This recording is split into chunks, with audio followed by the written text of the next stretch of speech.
Hello guys and girls, Voices from the Dark here. Welcome back to Valkyria Chronicles 4. Where in the last episode I promised that we would march on, but I've redecided. Instead, today's episode will not be one on the battlefield. It will be one spent in the comfort of the private quarters. These games come with a lot of reading on the side. We've already gone through some basic glossary about certain things. We've also checked out certain news articles, but there are still lots of things on the weaponry and especially the personnel that I would like to go through. Let's check these out. The Medal of Valor. Swayed the tides of battle, defeating an elite officer. The medic symbol. Nice, cool. So, we're gonna begin this with the personnel files. Now, these will get updated as we learn more about them.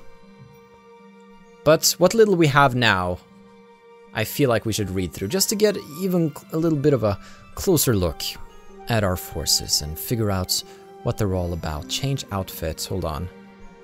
X, I don't have it, I guess I don't have any other. Ooh, could play dress up with Claude Wallace. So, Edinburgh Army 1st Lieutenant, age 22, commander of Squad E, from the city of Hoffen in Gallia, keenly attuned to changes in climate and weather. Indeed. Let's see, how would one go to the next... Is there not a fast button for that?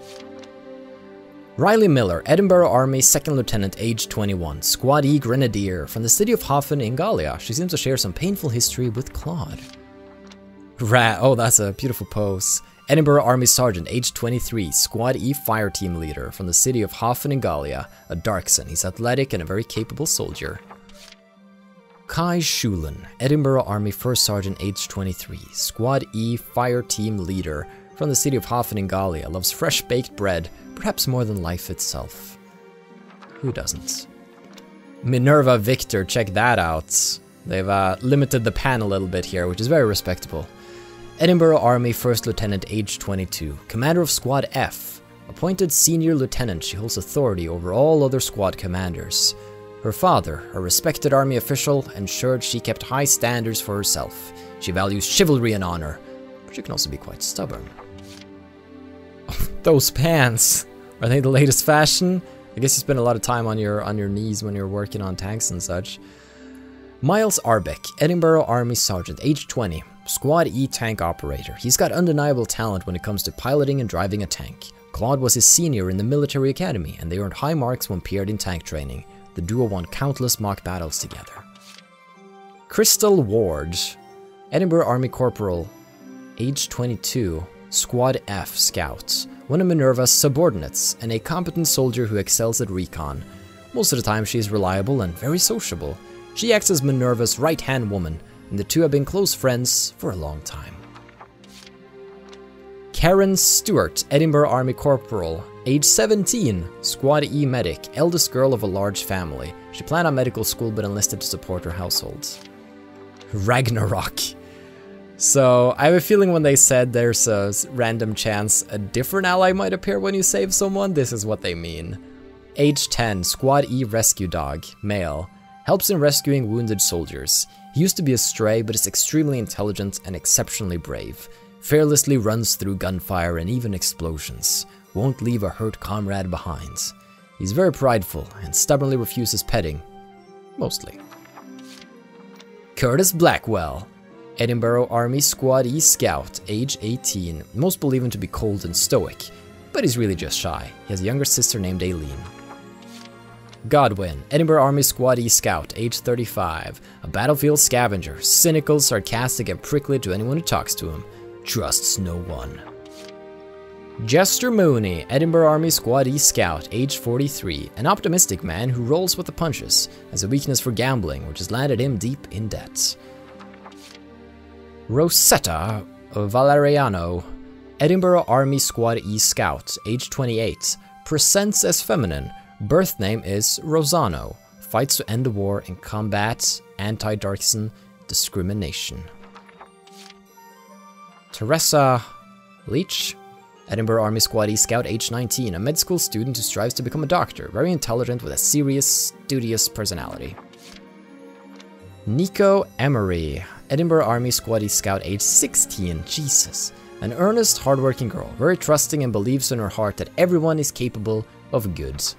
Now on the front lines of war. Millennia Hudson, Edinburgh Army Squaddy Scout, age 26, a kind woman who seems out of place on a battlefield. She seems to have a personal reason for joining the army. So, we'll probably get more filled out there as we go along. Zyga, Edinburgh Army Squaddy Shock Trooper, age 18, Darkson. Tends to get carried away in the heat of the moment. Rass's right-hand man, or so he claims. Scott Alden. Oh, that's an unfortunate bob you got there. A little monkish. Edinburgh Army Squaddy Shock Trooper, age 24. A simple man who takes all things literally and follows orders to the letter without question. Alright. Ryan Ford, Edinburgh Army Squaddy Shock Trooper, age 63. A skilled mercenary. Rumors say that he appears in large-scale wars and leads his side to victory. You're a badass, Ryan. He has is a bit of a, I don't know, it gives me a Metal Gear vibe. Viola Bryce, Edinburgh Army Squaddy Shock Trooper, age 20, a vicious warrior. She lives for combat and fights in constant search of even greater strength. Emmy Mistral, Edinburgh Army Squaddy Shock Trooper, age 21, was working as a mercenary and bounty hunter, can be cunning, violent, and coldly opportunistic. We have some psychopaths on the Shock Trooper fronts. Fleurette Veloy, Edinburgh Army Squaddy Shock Trooper, age 21. Serious, straightforward, and somewhat stubborn, for better or worse, though typically the latter. Ferriere Blancheur, I want to send her out more on the battlefield. Edinburgh Army Squaddy Shock Trooper, age 17. A girl who hides her face behind an iron mask. Whatever her reason, she avoids talking about it. Laurent McLeod, oh, Anime Boy. I really don't like Anime Boy. It's probably his hair, it triggers me. Edinburgh Army Squaddy Lancer, age 18. Very passionate about his cause, brave and believes in justice. In his eyes, right makes might.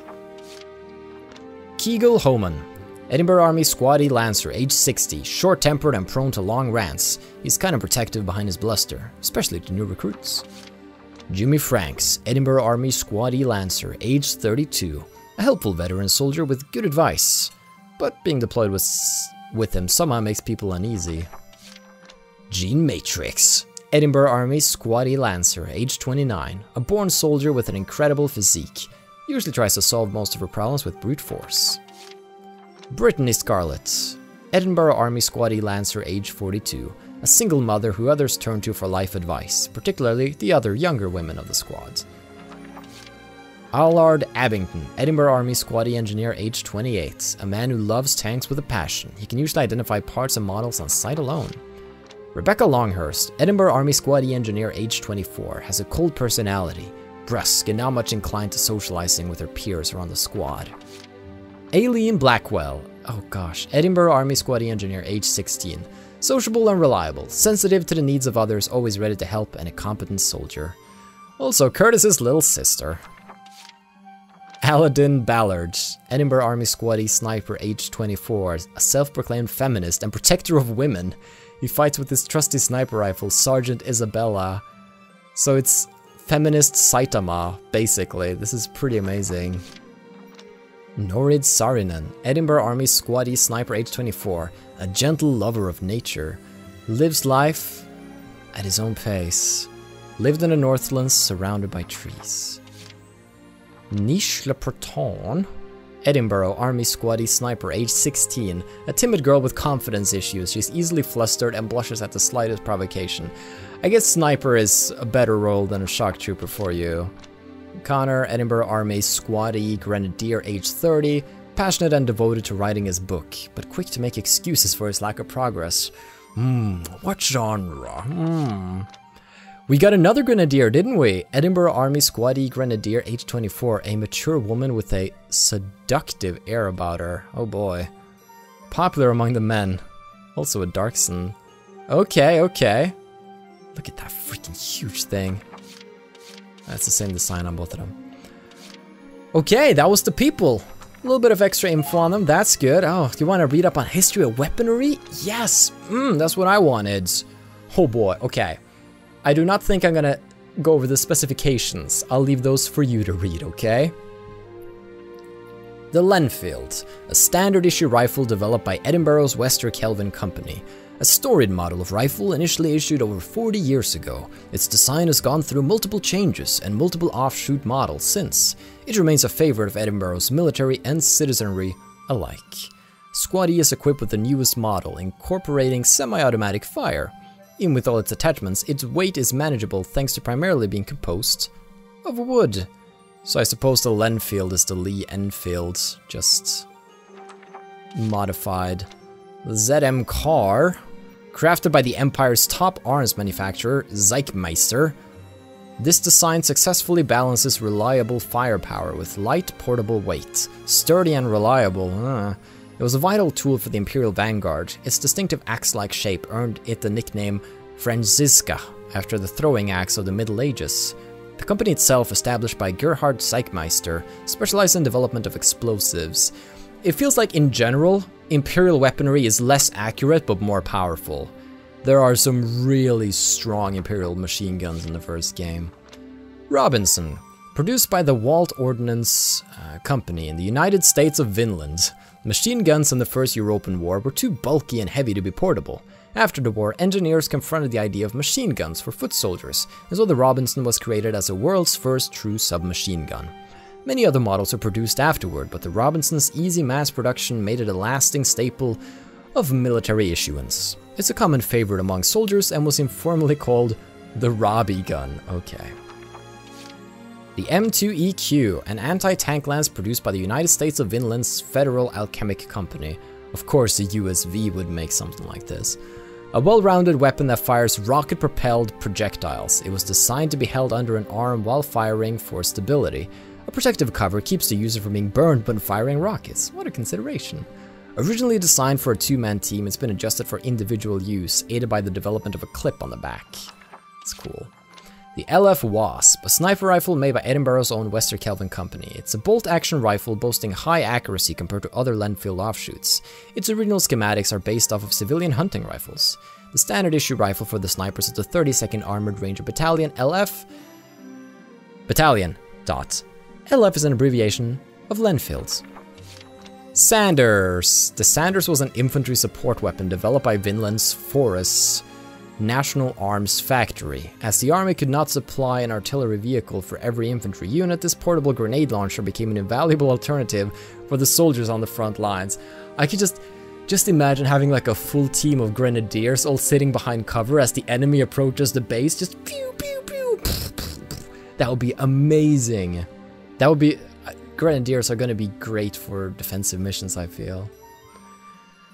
The downscaling of the mortar size is thanks to a Ragnite compression firing device designed by Riley Miller, military engineer. Through these developments, a mortar once requiring a full team of operators can now be carried by a single soldier. Type F1 grenade, produced by the Valois Republic's Sandias Arms Factory. Thanks to its mass production, many were exported to other countries, including Edinburgh and Vinland, the latter which managed to develop their own grenades based on the Type F1.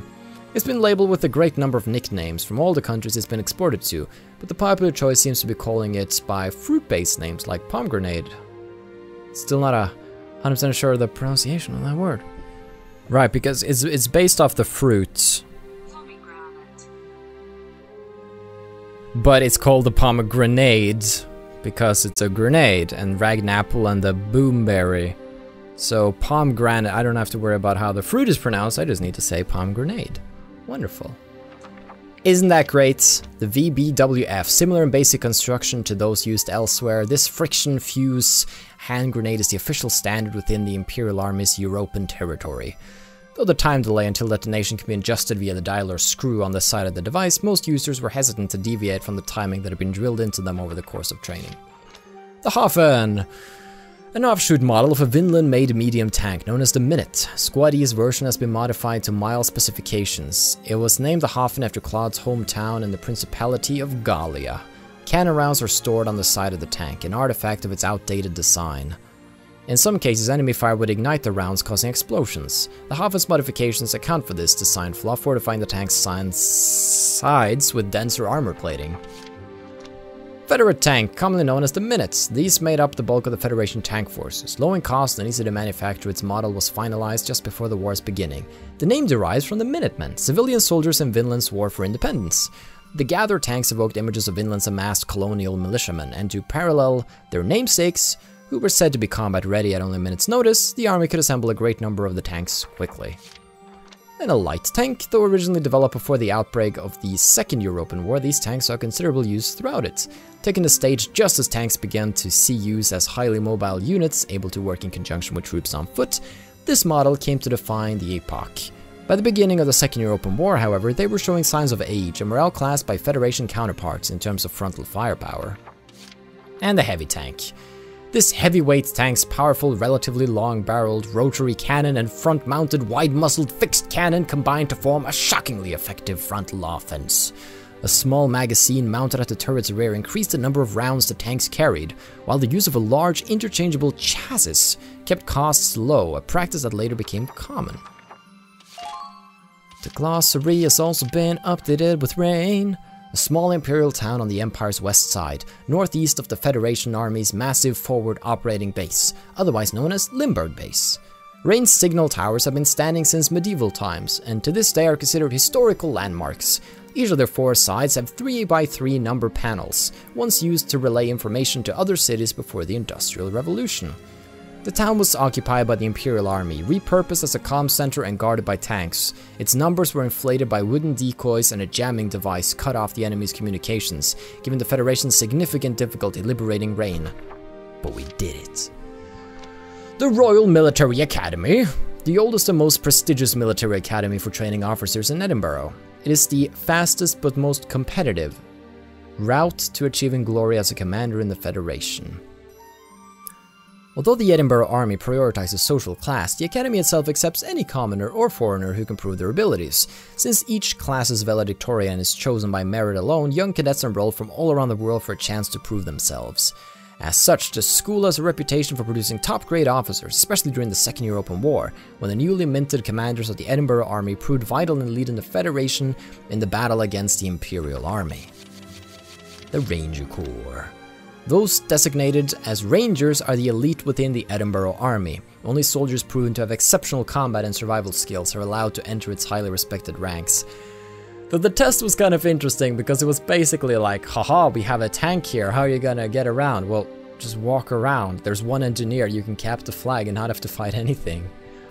Entry requires a rigorous entrance exams and an extensive training course. These squads are assigned to missions such as breaking through encampments, going deep into enemy territory, and turning the tides in decisive battles.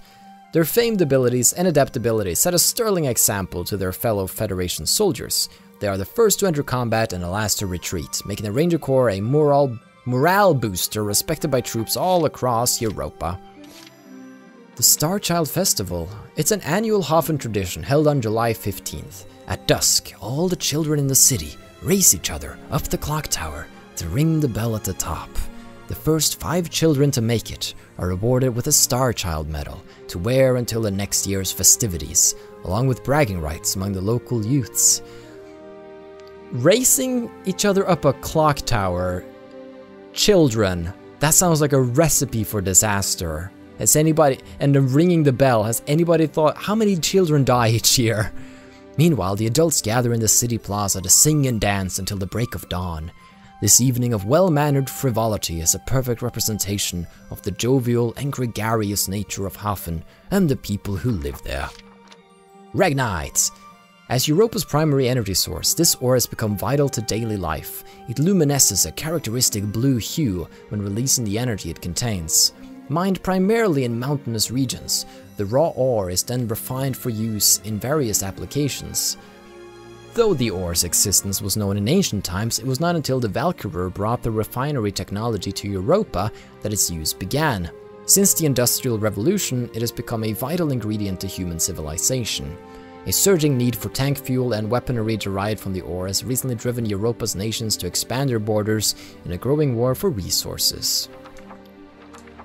Okay, just a news article left then. Imperial Comms Hub taken. On the 5th, the Federation military announced their capture of the city of Rain, a crucial communication center for the Empire. Located in the western lands of the Empire, Rain was defended by a large tank squadron, making this victory all the more impressive. Our correspondent reports that one young commander helped the Federation win the day. Early attempts to take the city were hampered by Imperial comms jammers. Disoriented and under heavy fire from enemy tanks, Federation forces were on the verge of being routed. Thanks to the aforementioned squad commander, however, our forces discovered and eliminated the enemy's tanks. After such a triumph, we can't wait to hear his next exploits.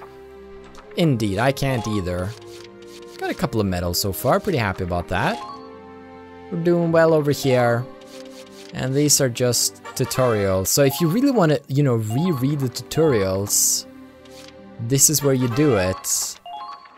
Oh, that's so much fun. Yeah, I'm gonna go through all of them just to make them not appear as new. What about it? Sue me.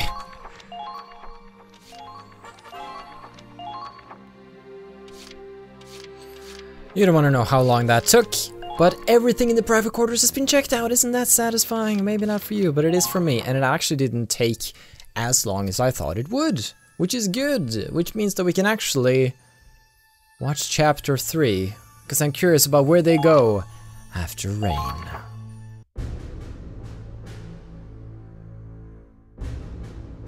Late July.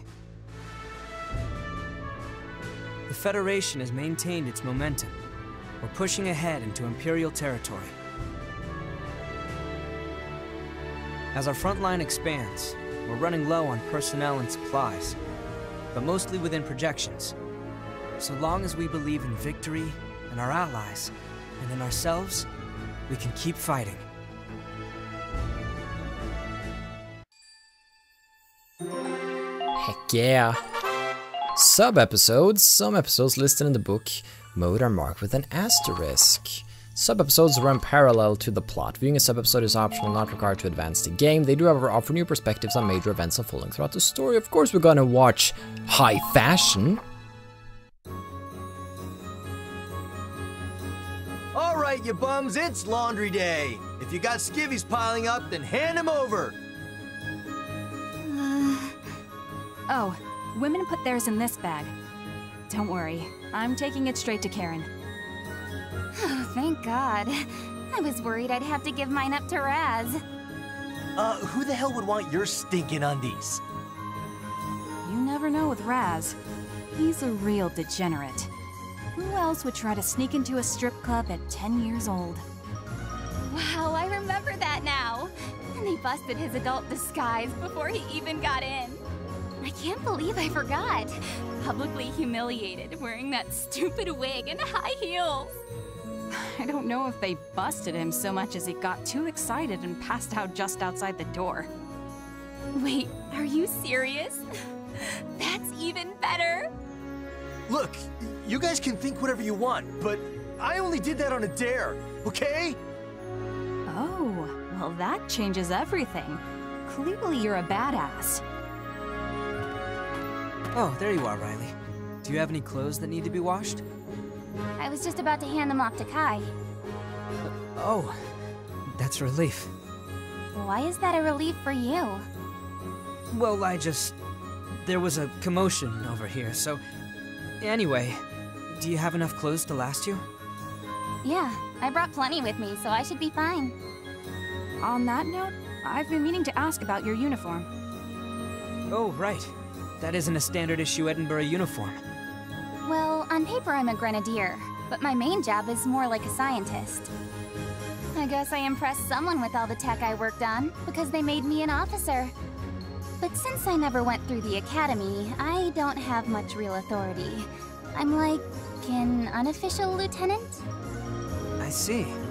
They just didn't have an appropriate uniform to give you.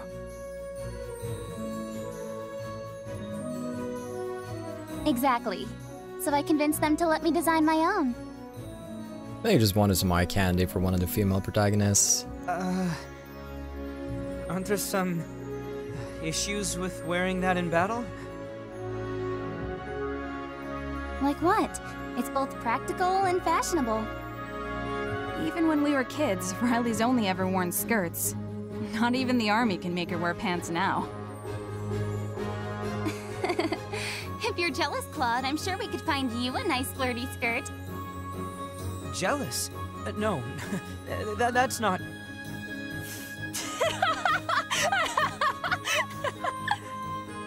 Come on, guys. Yeah, mortars are ready to fire. Claude and Riley. Let's get to know them a little. Claude? Claude? That's weird. He should be around here. Is that Riley? Yeah. Where are you? Down here, under the Hoffen. Sorry, I've got my hands full. Mind if I work on this while we talk? Sure, that's fine. I just wanted to ask you something. This thing does not want to move. Ask me what? I've been thinking about adjusting my grenades. Come on, damn you. Yeah. Really? Are you even listening? Yep, I'm listening. Something about grenades? I'd like to try modifying them. I think it could give us some more options in combat. So, I was wondering if I could use some of the Hoffen's spare parts?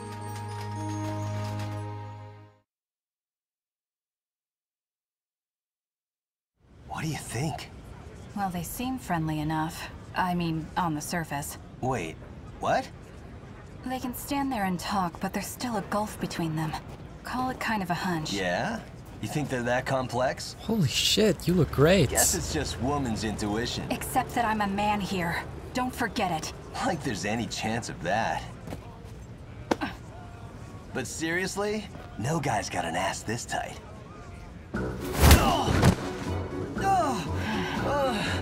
come on! What the hell was that for? I could ask the same of you. Are you serious? It was just a friendly butt pat between dudes. Well, would you looky here? That was a hell of a swing. Trust me, getting to tinker with these things is gonna be incredible. You're totally gonna love... What the... For real? Are those two seriously gonna fight right here? Wait, what? Who's gonna fight? No, no, no, do you Claude, think? don't. Raz and... No, Riley! I swear, I didn't mean to... I didn't see... I guess it's a Japanese game after all. Good, I was a little unsure. I was like, is this game Japanese? But then they were like, oh, this game is Japanese. Good, I was getting a little confused there for a moment. Oh boy, it was really weird seeing both Kai and Raz in some other gear though, especially Kai. I'm wondering when we'll hear about why Kai, but for now, let's put our ears to the wind. Man, those two really need to lighten up, huh? Mine was just an accident. Don't act like we're both guilty here. Hey, I'd kill to have an accident like that. Must have been one hell of a view. I got a pretty nice view of the sole of her boot. I'm just lucky she didn't have cleats. We gotta watch our steps around those two. They don't take crap from no man. What's wrong? Crick in your neck? No, it's the wind. Another one of your wind whispers? A storm's coming. In 1 hour, with strong winds. We'll need to be careful. So this bright sunny weather's gonna turn to shit, huh? It's almost creepy how far you can guess ahead. It's not a guess. I know it'll happen. Whatever. How'd you even learn to do that anyway? When we were kids, you got rained on all the time, and you always cried about it too. Did I? Probably more academy stuff, huh? You take some kind of meteorology course or something?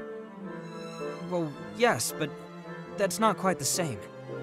Yeah. This is something different. Ugh, that goddamn face again. Huh? You gotta smile like you're scared or something. It pisses me off. I thought you were finally starting to grow out of it. Sorry. Claude, scouting duty in 1 hour. We'll need 5 soldiers from each squad. Huh? Understood. I'll join the team for Squad E. Raz, you should come too. With a storm coming, I ain't going out in that shit. Raz, It's a joke, alright? I'll get my rain gear. good idea. I'll do the same. A storm is coming. Nocturnal reconnaissance. Oh, is this gonna be like a stealth mission in the rain? Sounds cool. I freaking hate the tropes. Like, I like this game, but the fact that, you know, it's the anime art style, it's Japanese, so they have to have, oh, the panty shot, oh, it's so unnecessary. You don't need that to tell a good story. It's like you're checking a checkbox. Like, this is not the... Oh, you don't need it. You don't need it to tell a good story. It's annoying, but whatever. It's a cultural thing, I guess. Regardless, we're going out in the storm to do some reconnaissance in the freaking rain, and it's gonna be rad. So, tune in to the next episodes where we become the Rangers in the storm. So, have a still good day, take care, and stay awesome. But most importantly, everybody, stay dark. Goodbye.